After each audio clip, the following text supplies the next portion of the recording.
Hi, I'm Carl Weber. Welcome to Video Aided Instructions English Grammar Series. This is the sentence structure program. You know, language is one of the most complicated human behaviors. Virtually every human being learns to use language by the time they're 2 or 3 years old. And everyone uses language every day in one way or another, either in speaking, in reading, or in writing.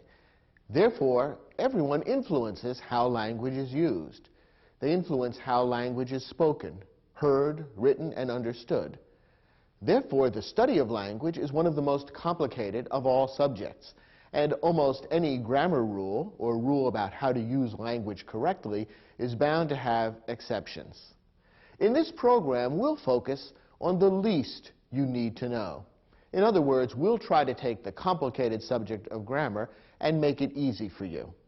What we want to do is provide you with the rules and information that you need to communicate in English clearly, effectively, and correctly. Everyone is able to convey their meaning eventually. No one has ever starved to death because they weren't able to convey the fact that they were hungry. But some forms of language are more likely to please, to impress, and to influence other people. And therefore, using correct grammar and being able to express yourself properly is going to be more effective in your everyday life. It's a little bit like using proper table manners or dressing appropriately.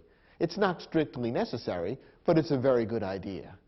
In addition, knowing and using the proper rules of English grammar will enable you to score higher on tests of English and to do better in school.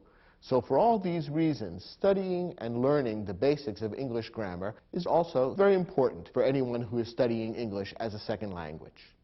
With that in mind, let's begin this program dealing with sentence structure.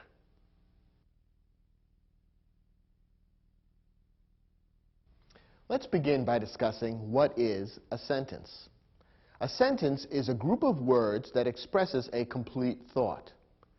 You can contrast a sentence with a sentence fragment. A sentence fragment is a kind of mistake that people sometimes make in writing English. A sentence fragment is a group of words that doesn't express a complete thought. Now, sentence fragments are often used when people are casually speaking to one another, but a sentence fragment is considered a mistake in writing. Here's the reason. A sentence fragment, a group of words that doesn't express a complete thought by itself, may be clear in a conversation because people are talking back and forth, and this context gives meaning to the sentence fragment. In writing, however, there is no conversation to give a context and therefore to explain the meaning of the sentence fragment. So a sentence fragment which might be clear in conversation is not clear in writing. That's why when you're writing English, you want to write in complete sentences, not in sentence fragments. Consider, for example, this group of words. Out to lunch. Is this a sentence or a sentence fragment? Well, it's a sentence fragment because it doesn't express a complete thought. Out to lunch doesn't tell us who is out to lunch or explain what the meaning of those words out to lunch really is. The words out to lunch could become part of a complete sentence, of course. You could say, Susan and I are going out to lunch. Or, Frank was out to lunch when I visited his office. Now we have a complete thought, and therefore a complete sentence. But by themselves, the words out to lunch are a fragment rather than a complete sentence. Or consider these words. Maybe later. Is this a sentence or a sentence fragment? Again, it's a sentence fragment. The words maybe later by themselves don't express a complete thought. Now you could imagine having a conversation in which someone would say, maybe later, in answer to a question. In a conversation, a sentence fragment like this can be meaningful and can be understood.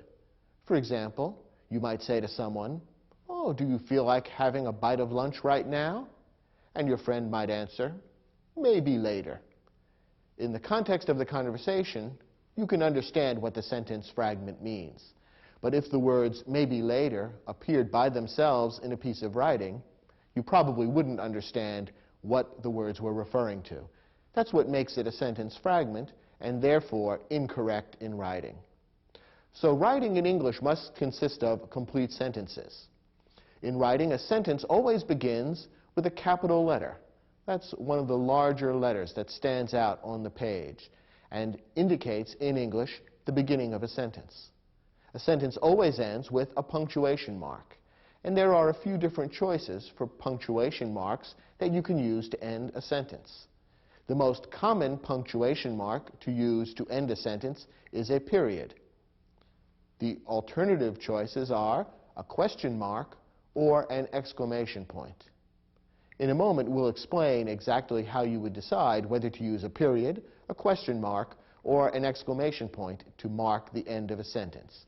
But in any case, the punctuation mark is necessary at the end of the sentence because it makes it easy for the reader to see when one sentence ends and the next one begins.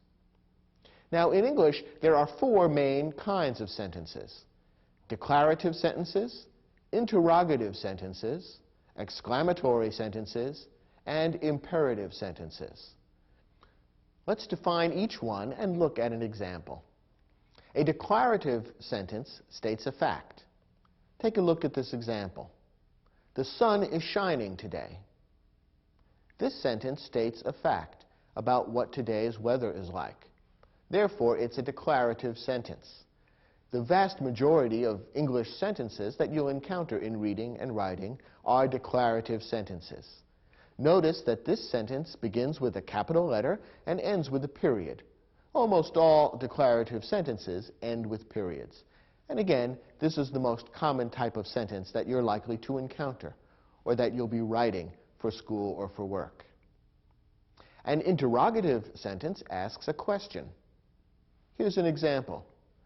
Do you have any plans for this afternoon? When I say this interrogative sentence, I'm asking a question of whoever is listening to me. I'm asking them what they're planning to do this afternoon. An interrogative sentence ends with a question mark. That makes it clear to the reader that a question is being asked. And again, like all sentences, it begins with a capital letter. The third type of sentence is an exclamatory sentence. An exclamatory sentence expresses a strong emotion. Look at this example. What a beautiful day for a picnic. Maybe you could tell from the way I read that sentence aloud that I'm expressing a strong emotion or a strong feeling about what beautiful weather we have today. This makes it an exclamatory sentence, and it ends with an exclamation point. This is a special mark of punctuation that's used to indicate to the reader that strong emotions or feelings are being expressed in the sentence. The fourth type of sentence is an imperative sentence. An imperative sentence makes a request or gives an order. The person who hears an imperative sentence is being required to do something. Look at this example. Come with me. This is an imperative sentence because I'm inviting the person who hears the sentence to do something, namely, to come with me. An imperative sentence may end with a period or with an exclamation point. It all depends on how forceful the request or command or order is intended to be. A command or order which is given with a great deal of emotion and feeling and forcefulness might be ended with an exclamation point. Otherwise, a period will do. In this example, we've used an exclamation point to indicate that strong feelings are behind the invitation, come with me.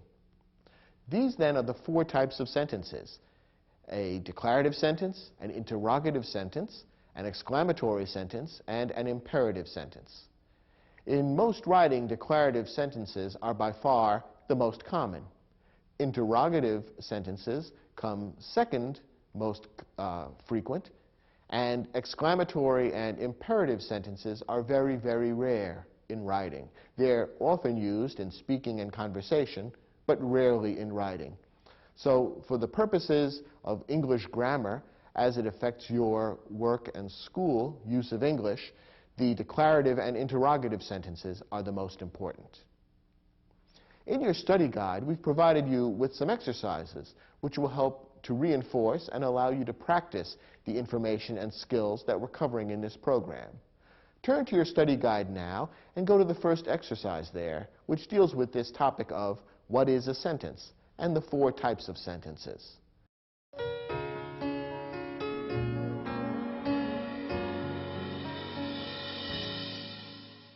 Did you find this exercise difficult? Your job was to read 5 sentences, and for each one to decide whether the sentence was a declarative sentence, an interrogative sentence, an exclamatory sentence, or an imperative sentence. We also threw in 1 sentence fragment, that is, a group of words that looks like a sentence but doesn't express a complete thought.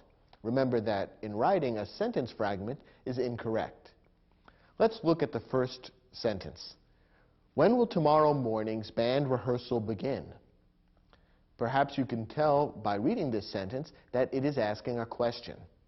Therefore, this is an interrogative sentence, and it needs to end with a question mark. So that's the correct answer for this first question. Let's look at the second sentence. Always read the safety instructions before using a new power tool. What kind of sentence is this? Is it a declarative sentence? Does it state a fact? No, not really. Is it an interrogative sentence? Is it asking a question of you, the hearer? No, it isn't. Is it an exclamatory sentence? Is it expressing strong emotion? No, not really that either. It is an imperative sentence. Remember, an imperative sentence is one that makes a request or gives an order. And in this case, the sentence is giving an order or making a request of whoever reads it. It is telling that person that they ought to do something, namely to read the safety instructions before using a new power tool. Therefore, this is an imperative sentence. Remember that we said an imperative sentence may end with either a period or an exclamation point. It all depends on whether strong feeling or strong emotion is being expressed. In this case, no particularly strong emotion is being expressed, and therefore the correct way to end this sentence would be with a period. Let's look at our next example. Having spent over 2 hours working on her dance routine. Could you tell that this is the sentence fragment? This is a sentence fragment because it doesn't express a complete thought. There are a lot of words here, and we can see that someone spent over 2 hours working on her dance routine, but we can't really tell what's going on because it doesn't say who spent 2 hours on her dance routine. Therefore, the person who is doing the action is missing from this sentence, and what results is not a complete thought. We don't really understand what the person who wrote this sentence is trying to convey. This is a sentence fragment, not a complete sentence, and if it appeared in a piece of writing, it would be considered incorrect. Therefore, this is the sentence fragment and shouldn't be given any final punctuation because it's really not a complete sentence. Let's look at the next example. The local wildlife refuge is home to over 70 species of birds. This sentence states a fact. Therefore, it's a declarative sentence, the most common type of sentence in English, and it ought to be concluded with a simple period. Let's look at the final sentence. That was a fabulous party.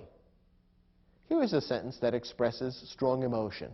This is an exclamatory sentence. It ought to be marked with an exclamation point, which indicates that it's a sentence expressing strong feelings. The person who wrote or speaks this sentence is talking about how much they enjoyed the party and is expressing that with a lot of feeling. That's what makes this an exclamatory sentence and means that it should end with an exclamation point. Did you get all 5 of these questions right? I hope so. Now we're ready to move on to Lesson 2.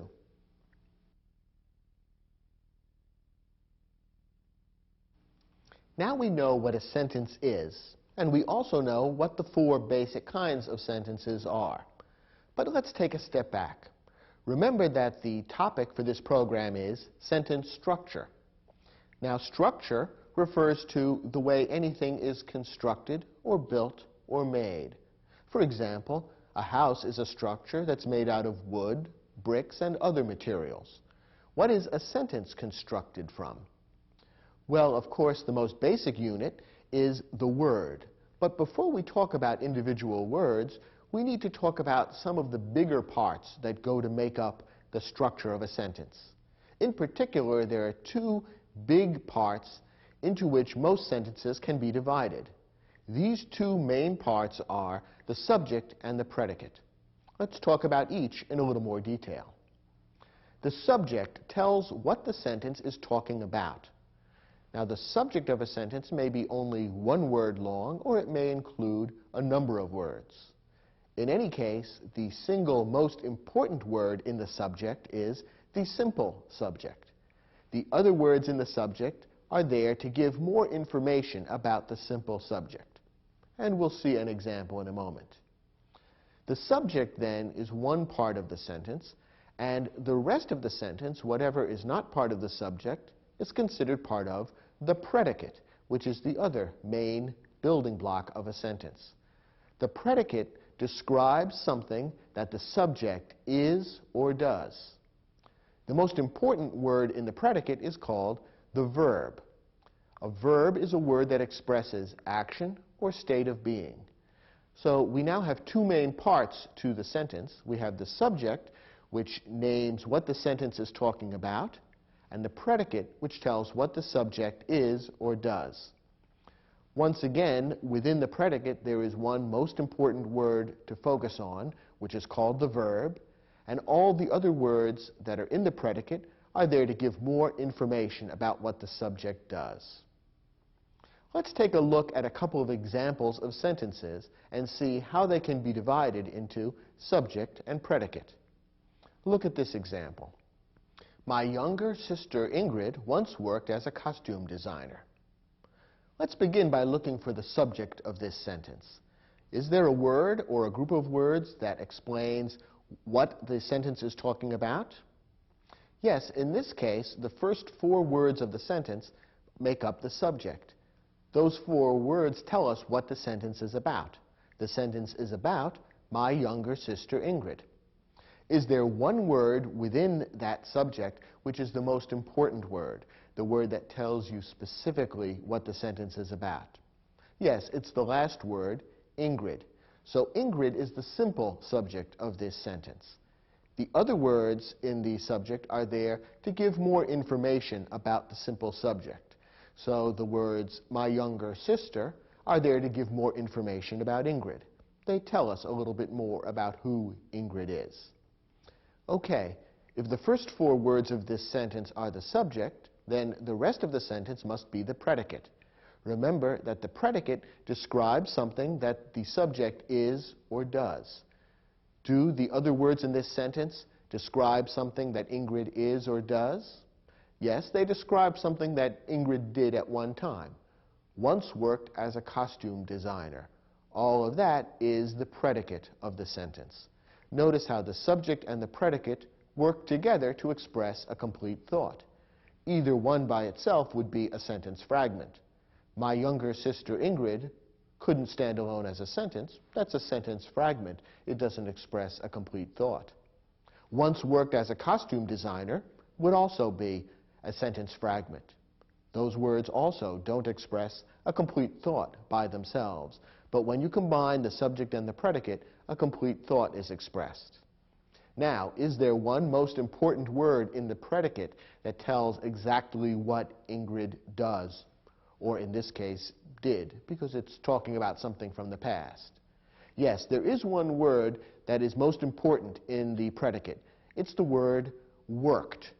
Worked is the verb in this sentence, and it's the most important word. It tells us exactly what Ingrid did. She worked. Notice that all the other words in the predicate give us more information about what Ingrid did. The word once, for example, tells us when she did it, at one time in the past. And the words as a costume designer give us more information about exactly how she worked, what kind of job she worked at. So all the other words in the predicate are there to give us more information about what Ingrid did. But the word worked is the most important word. It's the verb. So the heart of this sentence is the subject and the predicate, and in particular, the one-word simple subject and the verb. Ingrid worked. And all the other words in the subject and the predicate are there to give us more information about how and when and at what Ingrid worked. Let's take a look at another example. She enjoys creating things with her hands. Can you identify the subject in this sentence? In this case, the subject is only one word long, she. That word all by itself tells us who or what the sentence is about. All the rest of the sentence is the predicate. It tells us what the subject is or does. The rest of the sentence, enjoys creating things with her hands, tells us something about what the subject does. The subject, she, one word long, and therefore the subject and the simple subject are exactly the same. Focusing on the predicate for a moment, is there one word there that's most important?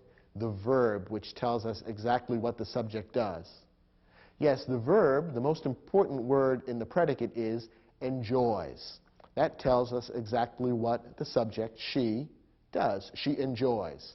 And the other words in the predicate tell us more information about what she enjoys. She enjoys creating things. And how does she create them? With her hands. So all the other words in the predicate give us more information about exactly what the subject does. But enjoys is the most important word in the predicate. It's the verb. Again, the heart of this sentence is she enjoys. And the other words, the remaining words in the predicate, are there to give more information. In this particular sentence, then, we have a very short subject, and the rest of the sentence, the predicate, tells us what the subject does. Now, occasionally, this kind of simple sentence structure gets a little more complicated with the addition of a compound subject. What is a compound subject? A compound subject is two or more things that work together as the subject. Usually, these two or more things are joined together by the word and or the word or. Look at this example. Dogs and cats sometimes enjoy living together. What's the subject of this sentence? Well, the subject of this sentence is the first three words, dogs and cats. That's what the sentence is about. All the rest is the predicate. It tells what dogs and cats do. Now, what's the simple subject of this sentence? Is it dogs? Is it cats? Well, really, it's both. The sentence isn't only about dogs, and it's not only about cats. It's about both. And since we have two subjects that are joined by the word and, we would consider this a compound subject. So the entire subject is both words and the word and between them. Dogs and cats all together go to make up the subject as well as the simple subject. In this case, a compound subject exists in this sentence. Looking for a moment at the predicate of this sentence, sometimes enjoy living together. Is there one most important word that expresses exactly what the dogs and cats do? The word is enjoy. That's the verb in this sentence, the most important word in the predicate, and it tells us what the dogs and cats do. They enjoy. And the other words in the predicate tell us more about exactly what they enjoy. They enjoy living together. And when they do it, sometimes. Just as a subject can be compound, a verb can also be compound. When a subject is compound, it means that there are two or more things that are acting together in the sentence. Can you guess what a compound verb would be? Well, that's when you have a subject which is doing two or more things. A compound verb is two or more verbs that describe what the subject does. Again, joined by the word and or. Here's an example. The giant tree bent and swayed in the wind. What's the subject in this sentence? The answer is the giant tree. That's what the sentence is about. Is there a one-word simple subject? Yes, it's the word tree. The other words, the giant, are there to tell you more about the tree, to describe it a little bit. Now, the rest of the sentence is the predicate, bent and swayed in the wind. Now, is there a most important word in the predicate, a word that tells you exactly what the tree did? Well, the fact is there are two words that tell you two things that the tree did. It bent, but it also swayed. So those two words, bent and swayed, are both equally important. They're both verbs. They both describe actions that the tree took, and they're connected by the word and. So in this sentence, we have a compound verb. That is, two verbs joined by the word and, both of which describe what the subject is doing. So the heart of this sentence is tree, bent, and swayed. And the other words in the sentence are there to give us more information about what kind of tree it was and how and when the tree bent and swayed. So as we see in some sentences, you may have a compound subject, that is, two or more subjects joined by the word and or. And in some sentences, you may have a compound verb, that is, two or more verbs joined by the word and or. You may even have, in certain sentences, both a compound subject and a compound verb. But most often, one or the other will be compound and not both. We've seen then that every sentence can be broken down into two main parts, the subject and the predicate. The subject expresses who or what the sentence is about, and one word from the subject, the simple subject, is the most important word in the subject. The rest of the sentence is the predicate. It tells what the subject is or does, and the most important word in the predicate is the verb. In your study guide, we have an exercise that will give you a chance to practice your understanding of these concepts.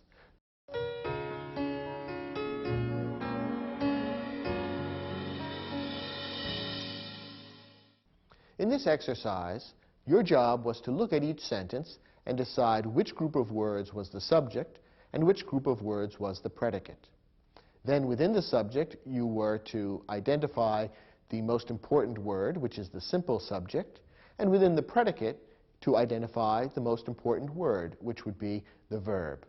Let's take a look at each of the sentences and see how well you did. First, 53 officers received medals at the police department awards ceremony. What's the subject of this sentence? Who or what is the sentence about? It's the first two words, 53 officers. That is who the sentence is about. And the simple subject, the most important word here, is officers. The other word, 53, gives us more information about the officers. Specifically, it tells us how many officers there were. So 53 officers is the subject, and officers is the simple subject. That means the rest of the sentence would be the predicate. Were you able to identify the single most important word, namely the verb? That's the word that expresses the action that the officers did. The answer to that is received. Received is the verb in this sentence. It tells us what the officers did. They received something. All the rest of the predicate gives us more information about what the officers did. What did they receive? Medals. Where did they receive them? At the police department awards ceremony. So all those other words in the predicate are there to give us more information about the action they did, namely the receiving. Let's take a look at the second sentence. Bored with the grown-up conversation, little Amy fell asleep under the kitchen table. Where would you divide this sentence between the subject and the predicate? In this case, the subject includes all the words up to little Amy. So the subject would include bored with the grown-up conversation, little Amy. All of that is the subject. All of that describes what the sentence is about, or in this case, who the sentence is about. What's the single most important word here? Did you identify one word as the simple subject? The answer is Amy. Amy is the simple subject. That's basically what the sentence is about. All the other words here give us more information about Amy. The other words tell us that Amy is little and that she was bored with the grown-up conversation. So all those other words give more information about the simple subject, Amy. The rest of the sentence is the predicate. Fell asleep under the kitchen table. Which word is the verb, the most important word in the predicate? The answer is fell. What did Amy do? She fell. The rest of the words in the predicate give us more information, specifically that she didn't fall off a ledge or off a sofa. She fell asleep. And where did she fall asleep? Under the kitchen table. So the subject is bored with the grown-up conversation, little Amy, and the predicate is fell asleep under the kitchen table. And fell is the most important word in the predicate, the verb. How about the next example? The number of businesses in this county has increased every year for the past decade. The subject of this sentence is the number of businesses in this county. All of those words go to explain what the sentence is about. Now, picking the simple subject in this sentence isn't so easy. It's a little bit tricky in this case. Is the sentence about businesses or this county? No, it's really about number. The word number is actually the simple subject of this sentence. One way to tell for sure is that that word, that simple subject, is the word that is most directly connected to the predicate. Let's look at the predicate. The predicate is the rest of the sentence, which says, has increased every year for the past decade. Now remember, the predicate tells us what the subject of the sentence does. Now, looking at this sentence, what has increased every year for the past decade? In other words, what does the predicate refer to? What is it that has increased every year for the past decade? Is it the county that has increased? No, the county hasn't increased. Is it businesses has increased? No, not really. What has increased is the number of businesses. In other words, the number was smaller at one time. Now the number is larger. Perhaps the number of businesses was 50. Now it's 100. The point is that the number has increased or gotten larger. So the simple subject here is the word number. It may be difficult to recognize because it's not at the end of the complete subject. It's somewhere buried in the middle, and it's easy to overlook that. But the most important word in this particular subject is the word number, and you can tell that because that's the word that's most directly connected to the predicate. Looking at the predicate, what's the most important word there, or the verb? Once again, this example is a little more tricky than some of the other examples we've seen. In this case, the verb consists of two words. Sometimes verbs in English do consist of two or even more words. In this case, the verb includes both the word has and the word increased. You need both of those words to make the complete verb to explain what the number of businesses in this county has done. The number has increased. You need both of those words to make up the verb. Notice that this is not a compound verb because these are not two separate verbs, two separate actions joined by the word and or. Instead, these are simply two words that fit together to make a single verb describing a single action, has increased. It simply happens to be a verb that is made up of two words rather than just one. So in this case, the verb is has increased. And those two words together make up the verb, which is the most important word in our predicate. Next example. According to scientists, birds and dinosaurs are biologically related. Where would we divide the subject and the predicate in this case? In this sentence, the subject is everything up through the word dinosaurs. So the subject is, according to scientists, birds and dinosaurs. The rest of the sentence is the predicate. It tells us what the subject is or does. Are biologically related. Now let's go back to the subject. What's the simple subject here? Do you notice anything unusual about it? In this case, we have a compound subject because there are two subjects, both equally important, connected by the word and. Birds and dinosaurs.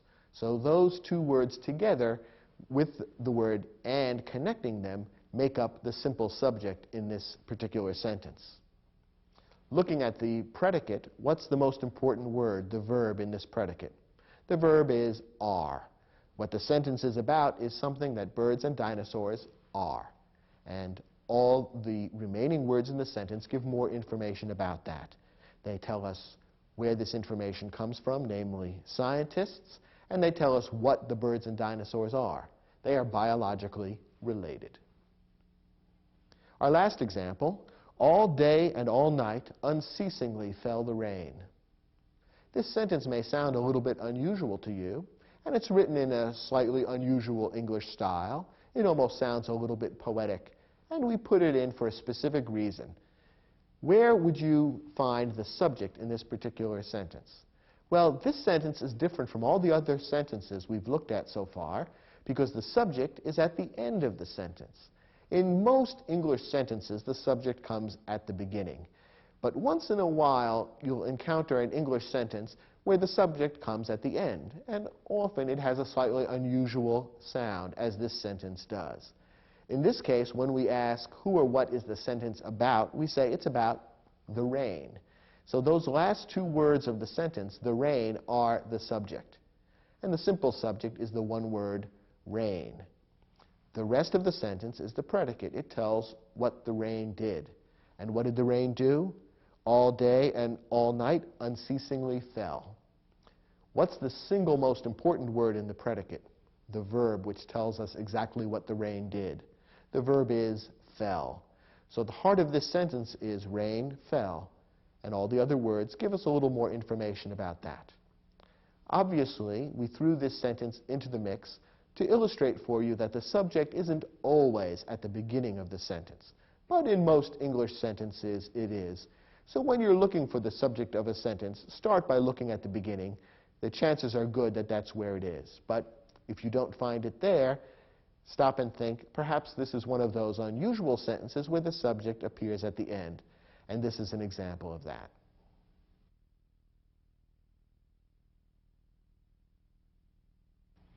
So far in this program, we've been talking about sentences.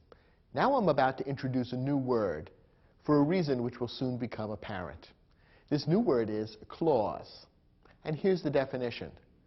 A clause is a group of words that includes both a subject and a verb. Now you may be thinking, gee, that sounds an awful lot like a sentence, because after all the sentences we've looked at up to this point do contain both subjects and verbs. So how is a clause different from a sentence? Well, that will become obvious in a moment. Let me explain that there are two kinds of clauses. One of them is the same as a sentence, and the other is not. But it's important to understand both kinds of clauses because larger and more complicated sentence structures may involve both kinds of clauses. Here's how it works. The first kind of clause is an independent clause. An independent clause is one that can stand alone as a sentence. Why? Because it expresses a complete thought. You know the word independent means able to stand on one's own. When the United States became independent from the country that founded it, England, the United States was able to stand on its own. And an independent clause can stand on its own as a sentence. Take a look at this example. Europa is one of the moons of Jupiter. Now, this is a clause because it's a group of words that contains both a subject and a verb. Can you identify the subject and the verb in this sentence? The subject is Europa. Europa is what the sentence is about. The verb is. That is what Europa is or does in this sentence. It is something. And the rest of the words tell us what Europa is, one of the moons of Jupiter.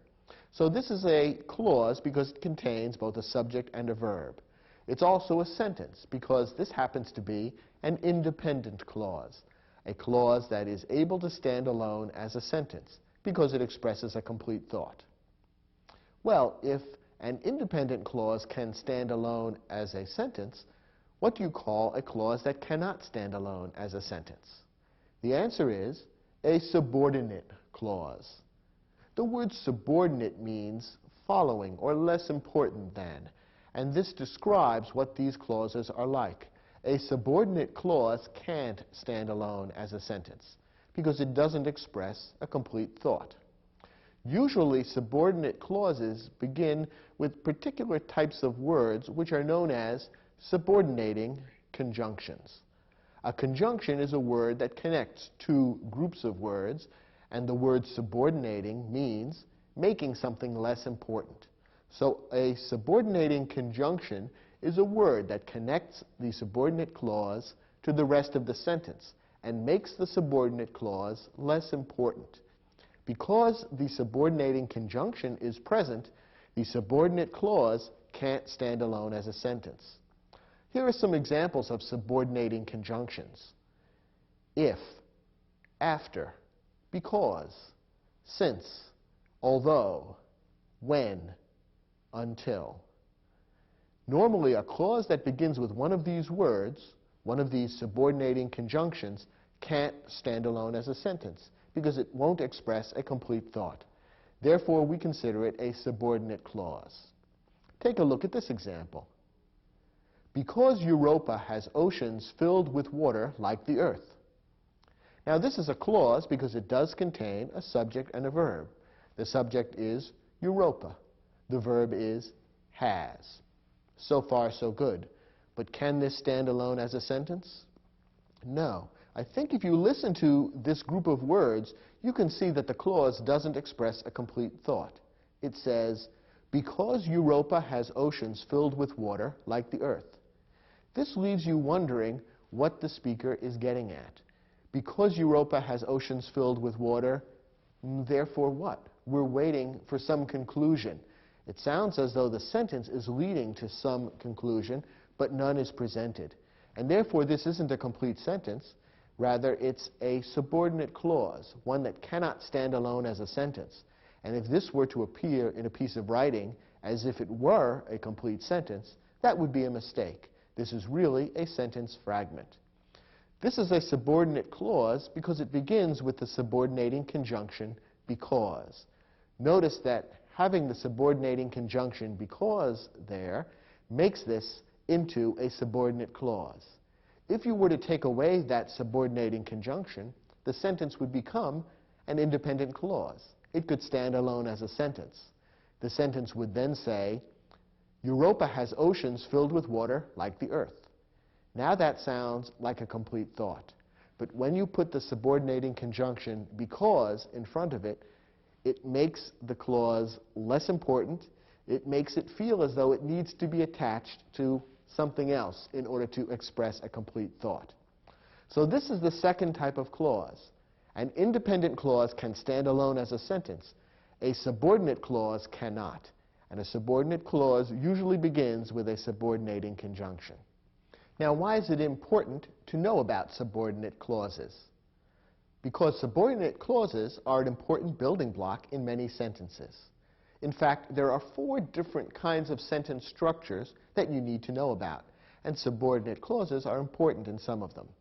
The 4 types of sentence structures that you need to understand are the simple sentence, the compound sentence, the complex sentence, and the compound complex sentence. Let's take a look at each. First, a simple sentence. A simple sentence consists of one independent clause. Remember, an independent clause can stand alone as a sentence, and when it does, the result is what we call a simple sentence. For example, life may exist on Europa.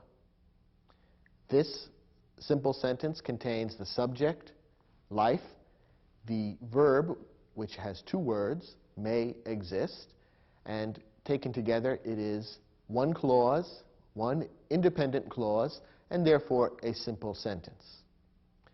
By contrast, a compound sentence contains 2 or more independent clauses, which are joined either by a comma and a coordinating conjunction or a semicolon. That's a complicated definition, so let's take it piece by piece. A compound sentence contains 2 or more independent clauses. As we've seen, an independent clause can stand alone as a sentence, but 2 of them can also be joined together to form a compound sentence. Now, when you have 2 independent clauses and you want to join them together, you have to do it according to certain rules. And there are basically 2 alternatives, 2 ways of making that connection. One way of making the connection is by using a comma and a coordinating conjunction. There are a few different words that are called coordinating conjunctions. The most important and common ones are and, or, and but. So one way of joining two independent clauses to create a compound sentence is by using a comma and the word and, or but. Another way of connecting two independent clauses to make a compound sentence is by using a semicolon in between them. Let's take a look at an example of a compound sentence. Many astronomers believe in extraterrestrial life, but others disagree. Here we have two independent clauses which have been joined together to form a single compound sentence. The first independent clause is, many astronomers believe in extraterrestrial life. The word extraterrestrial means life outside of this planet, outside of the Earth. That could stand alone as a sentence. It's an independent clause. It contains the subject, astronomers, and the verb, believe, and it could stand alone as a sentence. Then we have the clause, but others disagree. That could also stand alone as a sentence. It contains the subject, others, the verb, disagree, and the word but tells you that there's a contrast to the preceding idea. Nonetheless, it could stand alone as a sentence. It's perfectly all right to begin a sentence with a word like but or and. In any case, this is another independent clause. So this could have been set up as two separate sentences. But because the ideas are closely connected, the writer wanted to link them. How did he do it? By using a comma and the coordinating conjunction but. Putting that comma and the word but in there makes it easy to connect the two clauses to form one sentence, namely a compound sentence, because it's made up of two independent clauses. Now remember, we said there's another way of creating a compound sentence, and that is to use a semicolon in place of the comma and the coordinating conjunction. So this sentence would also be correct if it read as follows. Many astronomers believe in extraterrestrial life, semicolon, others disagree. This would also be a correct way of creating this compound sentence. The point, a compound sentence consists of two independent clauses, and there are two alternative ways of joining them to make a single sentence. So that's our second type of sentence, simple sentence and a compound sentence. Now for the third type. A complex sentence contains an independent clause and one or more subordinate clauses. Now remember, the subordinate clause cannot stand alone as a sentence. However, it works perfectly well when it is attached to an independent clause. It normally has a secondary or less important meaning, and it needs the independent clause in order to express a complete thought. Let's take a look at an example of how this works. Here's a sentence. If extraterrestrial life is ever discovered, it will change human history. Now here we have two clauses. The first clause says, if extraterrestrial life is ever discovered. The subject of this clause is life. The verb is discovered. It's a two-word verb, and in this case, the word ever happens to come in between the two parts of the verb. That happens sometimes. So the subject and the verb is life is discovered, and the whole clause reads, if extraterrestrial life is ever discovered. Now let's pause. Is that an independent clause or a subordinate clause? Could it stand alone as a sentence? Well, think about how it sounds. If extraterrestrial life is ever discovered. Doesn't it leave you hanging?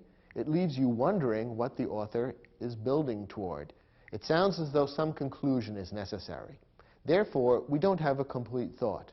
We do have a subordinate clause. This is a clause that can't stand alone as a sentence. Let's take a look at the other clause and see what that is like. The other clause reads, it will change human history. This is a clause because it contains a subject and a verb. The subject is it, and will change is the verb. It will change human history. Now, could this clause stand alone as a sentence? Yes, it could. It expresses a complete thought. It will change human history. that could be a sentence by itself. So this is an independent clause. In this case, therefore, we have a subordinate clause first, followed by an independent clause. The two things work together to create a single complete thought. If extraterrestrial life is ever discovered, it will change human history. The first clause sets up a possibility, and the second clause explains what would happen if that possibility comes true. So the two clauses work together to express one complete idea.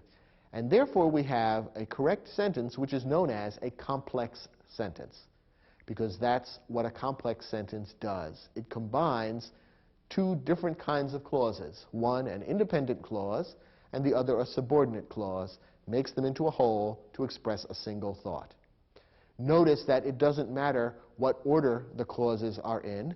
The subordinate clause could come first, or the independent clause could come first.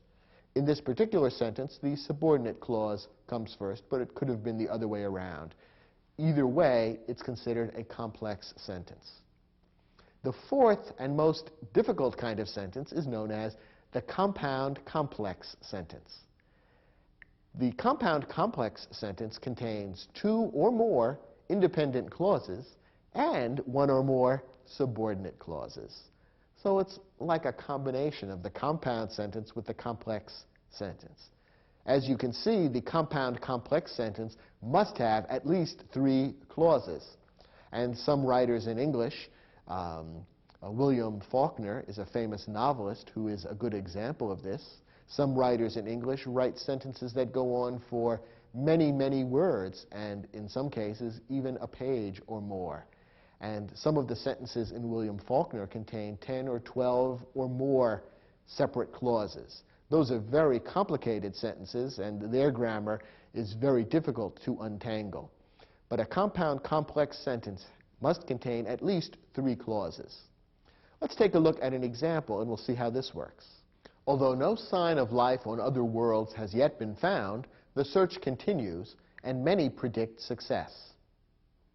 In this sentence, we have three groups of words, and each of these three is a clause, because each contains a subject and a verb. Let's take a look at each one. The first group of words says, although no sign of life on other worlds has yet been found. This is a clause because it contains a subject and a verb. The verb actually happens to be three words long. Has been found is the complete verb. You need all three words to make up the verb in this case. The word yet, which is stuck in the middle, happens to be an adverb. And adverbs do sometimes interrupt verbs in this way. But that isn't an important detail for right now. The verb is has been found, and the subject is sign. Sign has been found is the heart of this clause. Now, looking at the clause as a whole, is it an independent clause or a subordinate clause? Could it stand alone as a sentence? Well, the answer is no, it couldn't.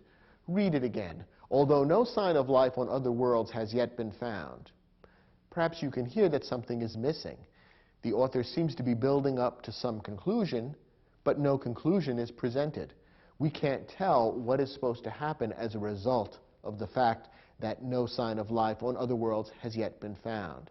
We feel as though we're left hanging. Therefore, this clause doesn't express a complete thought, so it's a subordinate clause. The telltale sign, of course, is that it begins with a subordinating conjunction, although. Almost always, a clause that begins with the word although will be a subordinate clause and unable to stand alone as a sentence. What about the second clause? The next group of words in the sentence reads, the search continues. Here again we have a subject and a verb. The verb is continues and the subject is search. Could this stand alone as a sentence? Yes, it could. It expresses a complete thought. It sounds complete. And although it only consists of three words, nonetheless, it would make up a complete sentence by itself and could stand alone. The search continues. So here we have an independent clause. What about the last group of words in the sentence? And many predict success. Once again, this is a clause because it has a subject and a verb. The verb is predict, and the subject is many. Could this stand alone as a sentence? And many predict success. Yes, it could.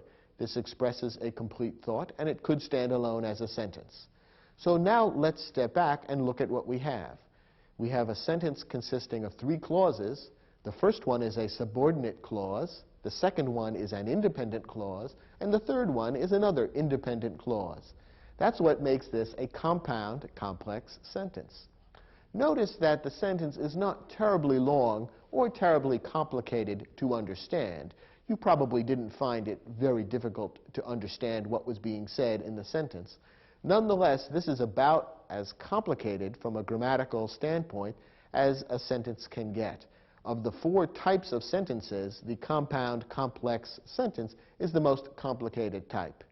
So if you understand how this sentence is put together, you have a pretty good chance of understanding how any and all sentences are put together. The only difference when you get to a sentence written by someone like William Faulkner is that more and more clauses are piled on, but it just continues to be more of the same kind of thing, more of a compound complex sentence with more and more independent and subordinate clauses added on. Notice that as we've discussed these 4 types of sentences, the simple sentence, the compound sentence, the complex sentence, and the compound complex sentence, we've seen certain rules that apply to your own writing and to any academic work that you do related to English or grammar. We've seen that it's a mistake to let a subordinate clause stand alone as a sentence. When you do that, you create a sentence fragment, which is considered a grammatical error. Here's another type of grammatical error to watch out for. It's called the run-on sentence. Now, what is a run-on sentence? Many people think, from the name of this error, that a run-on sentence is a sentence that is simply too long. Perhaps they figure that a sentence that's more than 50 words, let's say, is a run-on sentence. Well, a run-on sentence really has nothing to do with the length. There's a very simple definition of a run-on sentence, which should make it easy for you to avoid it in your own writing. A run-on sentence includes 2 or more independent clauses that are joined only by a comma or by nothing at all. Now let's stop and remember how we defined a compound sentence. Remember, a compound sentence contains 2 or more independent clauses. But when we discussed the compound sentence, we saw that there were 2 appropriate ways of connecting the 2 independent clauses. One way would be to use a comma and a coordinating conjunction, such as and, or but. The other correct way would be to use a semicolon. A run-on sentence comes about when 2 independent clauses are taken and simply jammed together with no punctuation between them, or perhaps just a comma. Doing that makes an incorrect sentence. It's a run-on. The connection between the 2 independent clauses is not clear, and it's considered a grammatical error. So if you have a teacher who says, you've made a mistake in your paper by writing a run-on sentence, this is what the teacher means. And you can see that the way to correct it is by following the proper rules for creating a compound sentence. Here's an example of a run-on sentence. Visit the City Science Museum. You'll see some fascinating exhibits about outer space. Here we have 2 clauses. Visit the City Science Museum. That's an independent clause, and it could stand alone as a sentence. Then we have another clause. You'll see some fascinating exhibits about outer space. What's the subject and the verb in each of these clauses, by the way? The first clause may be a little bit tricky. It has a verb, visit, but the subject doesn't appear. This is an imperative clause, namely one that is giving you an order or a recommendation or a suggestion. And the subject doesn't appear normally in an imperative sentence. The subject is understood to be you. What this clause is saying is you visit the City Science Museum. So an imperative sentence is an exception to our rule that a subject and a verb must always appear. In an imperative sentence, the subject may be understood. In our second clause, the subject is you, and the verb is will see. In this case, it takes the form of the contraction apostrophe LL instead of spelling out the word will at full length. But the words you'll see really mean the same as you will see. So in the second clause here, the verb is will see, and the subject is you. So we have two clauses here, either one of which could stand alone as a sentence. Look at that second clause. You'll see some fascinating exhibits about outer space. That could stand alone as a sentence. We have two independent clauses which have simply been stuck together with a comma in between. That's what makes this wrong. It's a run-on sentence. If you had written this in your own paper, you would have to correct it to make the paper grammatically acceptable. What would be a good way to fix this run-on sentence? Well, you have at least two options. Remember our rules about how to create a compound sentence. One way to correct this would be to use a comma and a coordinating conjunction. And in this case, the coordinating conjunction and seems like the natural choice. So the sentence would be correct if it read, visit the City Science Museum, comma, and you'll see some fascinating exhibits about outer space. Another way to correct the run-on sentence would be to substitute a semicolon for the comma. Then the sentence would read, visit the City Science Museum, semicolon, you'll see some fascinating exhibits about outer space. That would also be correct. There's another program in this series that deals with punctuation, and we'll talk in more detail about the semicolon in that program. But for now, here's an important tip to remember. The purpose of the semicolon, basically, is to connect independent clauses. So whenever you use a semicolon in your writing, what appears on either side of the semicolon should be an independent clause, able to stand alone as a sentence. And if you put a semicolon in the middle of this longer sentence, you would create a correct compound sentence. The problem with it as it now reads is that it's a run-on because the two independent clauses have simply been stuck together with a comma, which does not work. Of course, there's really a third possible solution, which would be to make the two independent clauses into two separate sentences. Put a period in between and put a capital letter at the beginning of the second sentence, and you'd be fine. So a run-on sentence can easily be corrected, but you must remember the rules for properly creating a compound sentence. To reinforce the skills and the topics we've just been discussing, we have one more exercise in your study guide.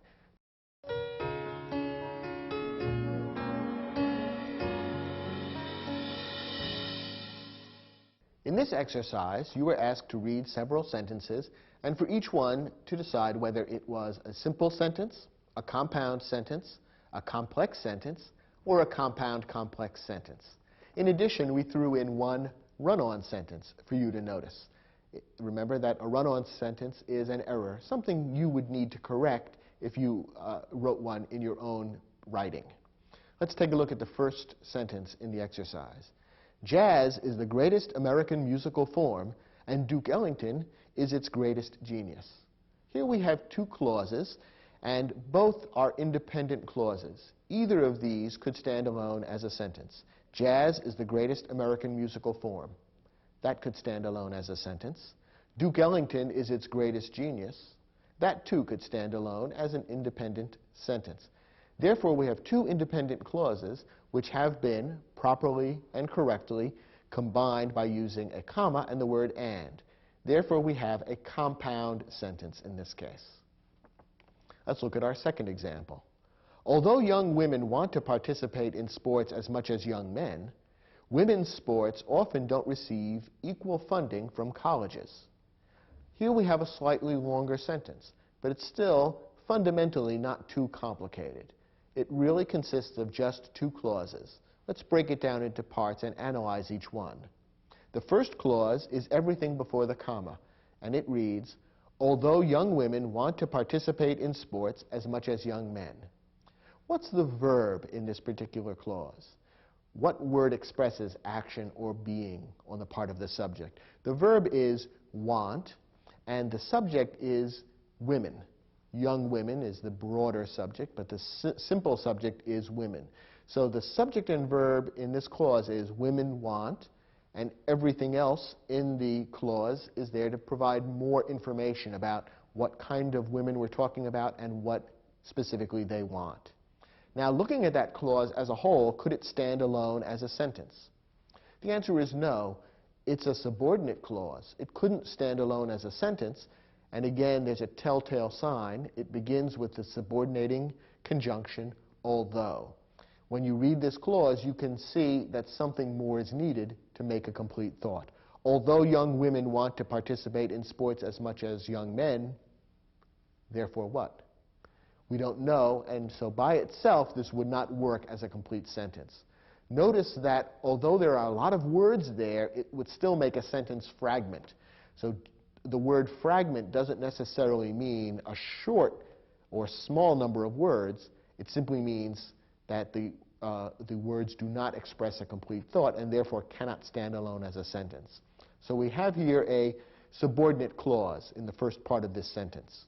What about the second part of the sentence? Women's sports often don't receive equal funding from colleges. Here we have an independent clause. This could stand alone as a complete sentence.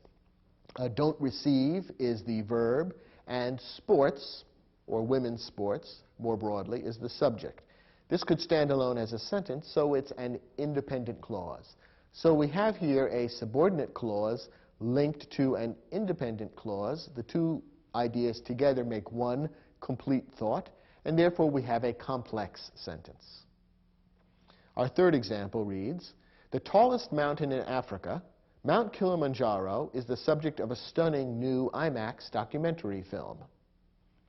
Now, the first group of words in this sentence doesn't happen to be a clause. The sentence begins, the tallest mountain in Africa. Remember that a clause has to contain both a subject and a verb. Is there a verb here, a word expressing action or being? Not really. We simply have what could be a subject, the tallest mountain in Africa, but there's no verb there. So this is not a clause. It's a modifying phrase, again, a term that's not important for this conversation, but it's simply giving more information about what appears in the real clause, which is about to begin. Mount Kilimanjaro is the subject of a stunning new IMAX documentary film. Here is where the verb appears. Is the verb, and the simple subject is Mount Kilimanjaro. So in this case, this sentence consists of simply one clause, one independent clause, which is able to stand alone as a sentence. So this is a simple sentence. Again, notice the term simple sentence doesn't necessarily mean that the sentence is very short. There are quite a few words here, but because there's only one clause, it's a simple sentence. Our next example. The author Mark Twain was fascinated by technology. He was the first writer ever to deliver a typed manuscript to his publisher. Here we have two separate clauses, and both of them happen to be independent clauses. Either one could stand alone as a sentence. You can probably tell just by reading them. The author Mark Twain was fascinated by technology. We have a subject and a verb, and this could stand alone as a complete thought. He was the first writer ever to deliver a typed manuscript to his publisher. Here again, we have a subject and a verb, and it could stand alone as a complete thought. We have two independent clauses then. Does that mean we have a compound sentence? No, because the rules for how you create a compound sentence have not been followed. The two independent clauses have simply been stuck together with a comma. So what do we have? We have a run-on sentence, and this is an error. It would have to be corrected either by adding a coordinating conjunction, such as and, or but, or by substituting a semicolon for the comma in the middle of the sentence. In this case, using a semicolon would probably make the most sense, since and, or but do not work particularly well as connecting words in this sentence. Instead, using a semicolon to turn this into a proper compound sentence would be a good way of correcting the run-on sentence. It would then read, the author Mark Twain was fascinated by technology, semicolon. He was the first writer ever to deliver a typed manuscript to his publisher. And that would be correct. Our last sentence reads, when I visited California last summer, I spent 1 week in San Francisco, and I visited the nearby Napa Valley with my cousin. Here we have three clauses. The first one, when I visited California last summer, is a subordinate clause. Perhaps you can tell that it can't stand alone as a sentence. It leaves us wondering what happened. when I visited California last summer. It sounds incomplete, and it is. It is a subordinate clause and can't stand alone as a sentence. The next clause reads, I spent 1 week in San Francisco. This is an independent clause. It could stand alone as a sentence. The last clause reads, I visited the nearby Napa Valley with my cousin. Again, it's another independent clause, and it could also stand alone as a sentence. So in this case, we have a subordinate clause followed by 2 independent clauses. What kind of sentence does this make? A compound, complex sentence. So this shows exactly how these different types of sentences work. And I think you can see that combining independent with subordinate clauses in various ways gives you the flexibility to bring together in a single sentence ideas that are related to one another or that belong together and that add up to a complete whole. And the more practice you have in writing in English, the better you'll get at using each of these 4 different types of sentences appropriately in order to express increasingly complex ideas.